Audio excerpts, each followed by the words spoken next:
Lekin shu kunlarda xalq oraladik.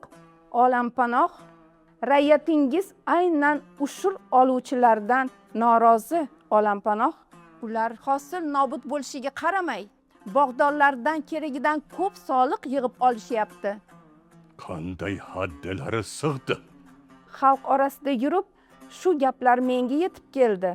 Siz yana tuzuklarda agar raiyat soliqni o'zi keltirib bersa, u holda u yerga soliq to'lovchi yuborilmasin degansiz.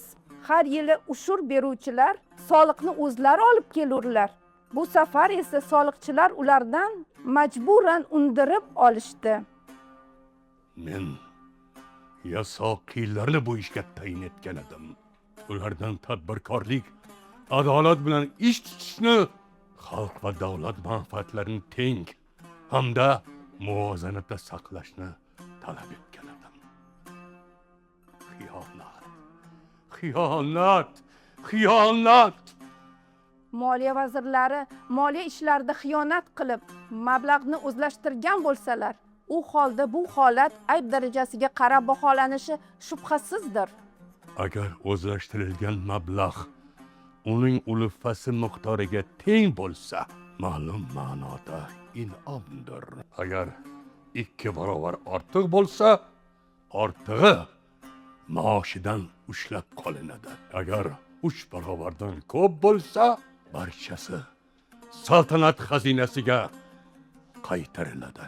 Ahmad Tusini soliq yig'ish uchun Xorasonga yuborganmiz.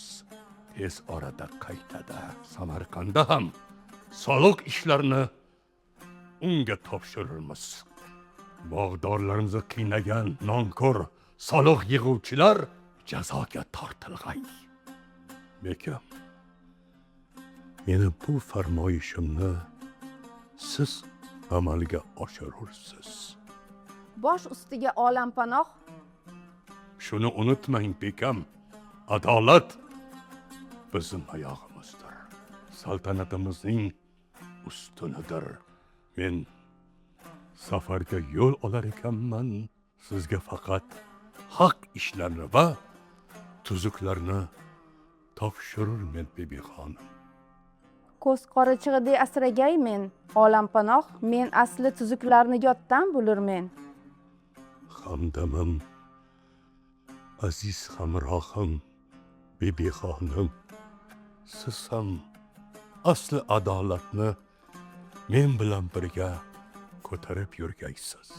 Men bundan iftixor qilurmen, bibi xonim. Farzandlarim, inson zoti ko'p narsaga chidaydi, ammo gar adolat poymol bo'lsa, toqat qila olmas. Adolat va ozodlikni muqaddas biling. Eng avvalo millat ila vatanni asrang. Farzandlarim, nabiralarim, shuni unutmangki, millatning dardlariga darmon bo'lmoq vazifangizdir. Xalqingizni biling, vatanni asrang. Adolat va ozodlik dasturingiz va rahbaringiz